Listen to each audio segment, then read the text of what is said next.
পানি ফিরাও, জাহান্নামকে ফিরাও, আমার একটা উম্মত যেন জাহান্নামে না যায়, জাহান্নামটারে ফিরায়া দাও। আমার নবী সিজদায় পড়ে কাঁদবেন রে নবীর উম্মত। রাহমাতুল লিল আলামিন কে আল্লাহ বলবেন, ও নবী আপনি আর কাঁদবেন না,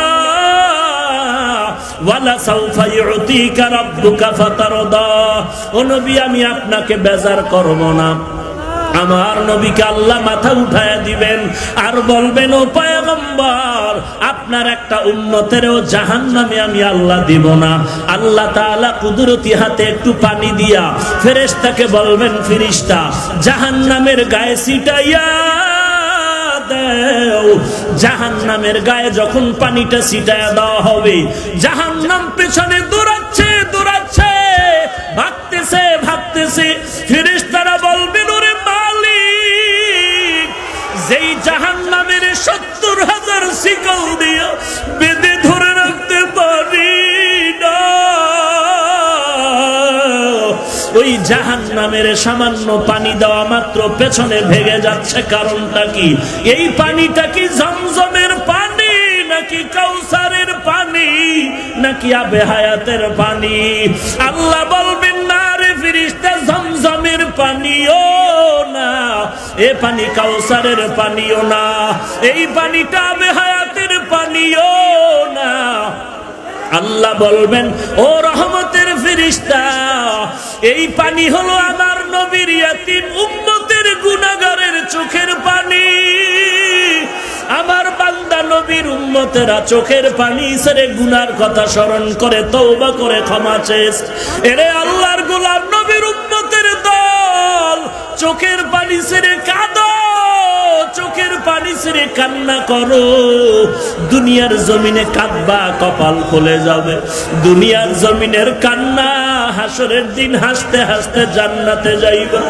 আর যদি এখন কান্না করতে না পারো, অন্ধকার কবরে যদি গুনাহ নিয়ে যাও, আল্লাহর নবী বলেন, ওই গুনাহগারের কবরের দুই পার্শ্বের মাটির চাপ একটা নয়, দুইটা নয়, ৭০ থেকে ৯৯টা সাপ কবরে চলে আসবে। জাহান্নামের আগুনে কবরটা ভরে যাবে। বেঈমান নাফরমানের চিৎকারের আওয়াজ। ওরে গুনাহগারের দল, আল্লাহর কাছে ক্ষমা চাও, চোখের পানি ছেড়ে কান্না করো। ডানে বামে তাকায়া দেখো কার চোখে পানি। ও আল্লাহর বান্দারা, চোখের পানি ছেড়ে কাঁদো আর দোয়া করো, আল্লাহর কাছে ক্ষমা চাও।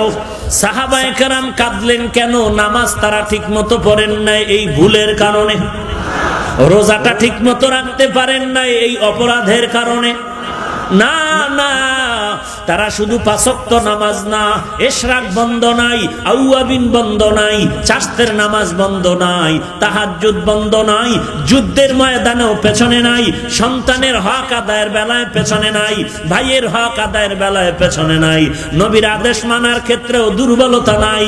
সব কিছু ঠিক রেখে জান্নাতের গ্যারান্টি সংবাদ পাওয়ার পরেও এরপরও সারা রাত কান্না কেন? একটাই আওয়াজ, কান্নার কবরে কেমনে একা থাকবো?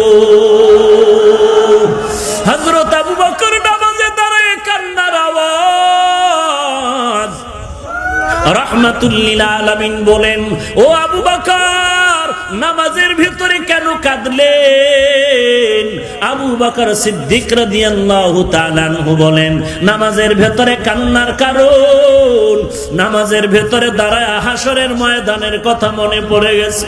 আমি আবু বকর কাপড়ের দোকান দেই, আমার দোকানের সামনে আর সকালবেলা একটা মহিলা আসলো, একটা কাপড় নিয়ে বলে, ভাই কাপড় ফিরায় নাও, টাকা দাও। আমি বললাম, এরে আম্মা জান, এই কাপড়টা কেন ফিরায় দাও? বলে, বহু আগে নিয়েছি, পছন্দ হয় নাই, তখন দিলা না কেন, এখন দাও কেন? বলে, তখনই দিতে চেয়েছিলাম, সময় পাই নাই, আমি দিয়া গেলাম। কেন? বলে, পছন্দ হয় নাই। আমি আবু বকরের অন্তরে ভয়,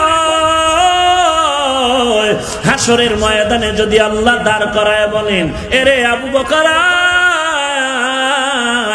আমার জান্নাত পাওয়ার জন্য কি করেছো? আল্লাহর কাছে যদি বলি আল্লাহ তোমার জান্নাত আর মুহাব্বত পাওয়ার জন্য নামাজ ছাড়ি নাই, পর্দা ছাড়ি নাই, রাতের বেলা নামাজ পড়েছি, জিকির করেছি, কোরআন পড়েছি রে মালিক। আল্লাহ যদি বলিয়া ফালায় আবু বকর তোমার নামাজ, তোমার রোজা, তোমার জিকির, তোমার তেলাওয়াত ফিরাইয়া নেও, আমার জান্নাত আমারে দাও, তুমি আর জান্নাত পাবা না। আমি যদি বলি আল্লাহ আপনার জান্নাতের মহব্বতে, আপনার মহব্বতে নামাজ পড়লাম, রোজা রাখলাম, জিকির করলাম, কেন ফিরাইয়া দেন? আল্লাহ যদি বলে রে আবু বকর তোমার নামাজ, তোমার রোজা, তোমার ইবাদত আমার পছন্দ হয় না,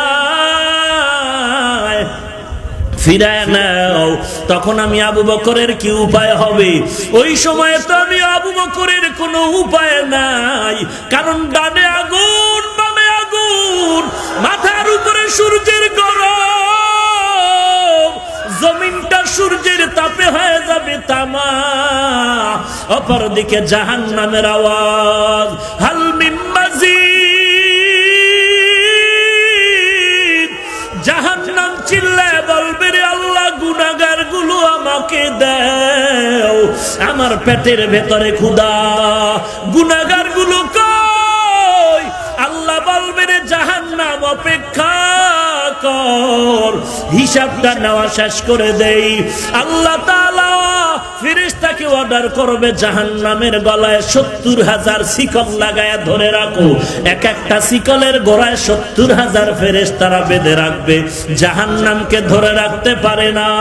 জাহান্নাম বিকট আওয়াজ দেয়, জাহান্নামের আওয়াজে হাসরের ময়দানটা থরথর করে কেঁপে উঠবে। আল্লাহর নবী, তোমার আমার মায়ার নবী সিজদায় পড়ে কাঁদবেন আর বলবেন আল্লাহ জাহান্নামকে ফিরাও, জাহান্নামকে ফিরাও, আমার একটা উম্মত যেন জাহান্নামে না যায়, জাহান্নামটারে ফিরায়া দাও।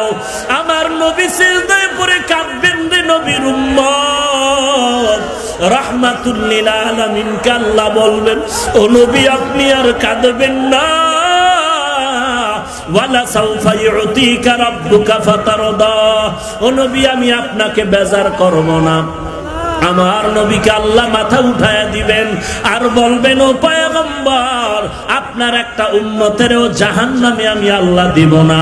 আল্লাহ তাআলা কুদরতি হাতে একটু পানি দিয়া ফেরেশতাকে বলবেন ফেরেশতা জাহান্নামের গায়ে ছিটাইয়া দাও। জাহান্নামের গায়ে যখন পানিটা ছিটায়া দেওয়া হবে, জাহান্নাম পেছনে দৌড়াচ্ছে দৌড়াচ্ছে, ভাগতেছে ভাগতেছে, ফেরেশতারা বলবেন ওরে মালিক যেই জাহান্নামের ৭০,০০০ শিকল দিয়ে বেঁধে ধরে রাখতে পারি না, ওই জাহান্নামের সামান্য পানি দেওয়া মাত্র পেছনে ভেঙে যাচ্ছে, কারণটা কি?